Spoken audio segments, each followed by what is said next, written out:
नमस्कार, मैं आकाश आपको सुनाने जा रहा हूँ रवि रंजन गोस्वामी द्वारा लिखित एक डरावनी कहानी आखिरी फोटो 1। आखिरी फोटो। सन्नो की दादी का निधन हो गया।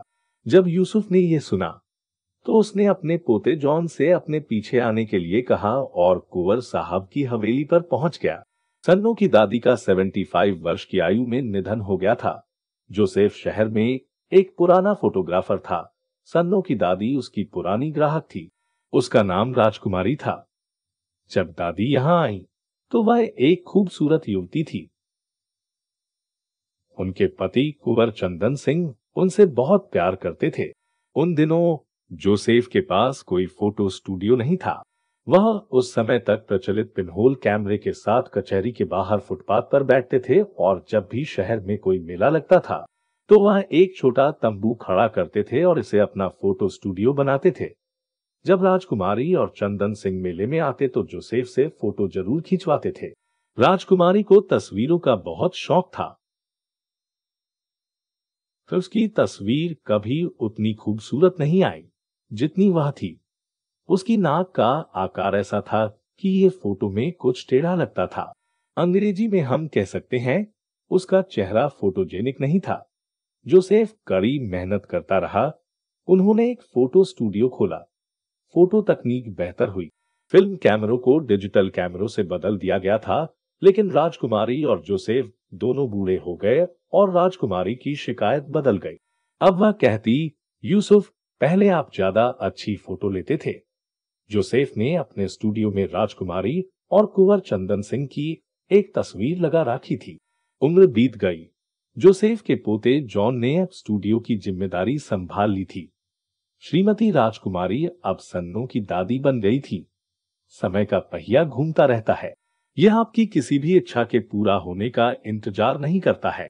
यूसुफ ने कुंवर साहब से निर्देश प्राप्त करने के बाद जॉन को फोटोग्राफी शुरू करने के लिए इशारा किया। घर की महिलाओं ने दादी के शव को नहलाया और कपड़े पहनाए और उसे दुल्हन की तरह सजाया। उन्होंने इसे जनता के देखने के लिए एक बड़े कमरे की जमीन पर रख दिया। लोग अभी तक नहीं आए थे। जॉन कमरे में चला गया और फोटोग्राफी के दृष्टिकोण से कमरे के चारों ओर देखा। कमरे में एक दर्पण था जो बहुत ही भव्य चांदी के फ्रेम में जड़ा हुआ था। जॉन ने दो कोनों से लाश की तस्वीरें ली। अचानक उसे एक झटका लगा और ऐसा लगा जैसे किसी ने उससे कैमरा छीनने की कोशिश की हो। उन्होंने इसे अपना वहम माना और अपने काम में जुट गए। वह दूसरे कोण से लाश की फोटो लेने के लिए आगे बढ़ा और शीशे के सामने से गुजरा तो एक विचित्र बात हुई। कैमरा स्वचालित रूप से दर्पण की ओर मुड़ गया और कैमरा ने क्लिक की आवाज की और उसकी फ्लैश लाइट भी जल उठी। फिर उसने एक रोबोट की तरह दो तरफ से लाश के चेहरे का क्लोजअप लिया जैसे कि किसी ने उसे मजबूर किया हो।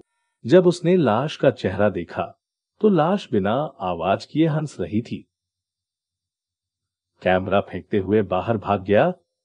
उन्होंने जोसेफ को घटना के बारे में बताया। यूसुफ ने उससे कहा, ठीक है, तुम स्टूडियो जाओ। तुम इस घटना के बारे में किसी को मत बताना, लोग डर जाएंगे। जोसेफ कमरे में गया। जब उन्होंने कैमरे को जमीन से उठाना चाहा, तो कैमरा दादी के शरीर के पास चला गया। जोसेफ लाश के पास गया और फुसफुसाया, राजकुमार जी, आज मैं आपके ऐसी सुंदर फोटो निकालूंगा कि स्वर्ग की अप्सराएं भी आपसे ईर्ष्या महसूस करेंगी। कृपया मुझे अपना काम करने दें। मैं एक पेशेवर फोटोग्राफर हूं। क्या आप मुझसे बेहतर तस्वीरें खींच पाएंगी? लाश के चेहरे पर हल्की मुस्कान दिखाई दी और चली गई। जोसेफ ने कैमरा उठाया और पूरे फोकस के साथ काम करना शुरू किया। सन्नी की दादी मां की शव यात्रा में सैकड़ों लोगों की भीड़ शामिल हुई। जोसेफ सबसे पहले अपने स्टूडियो में भागा।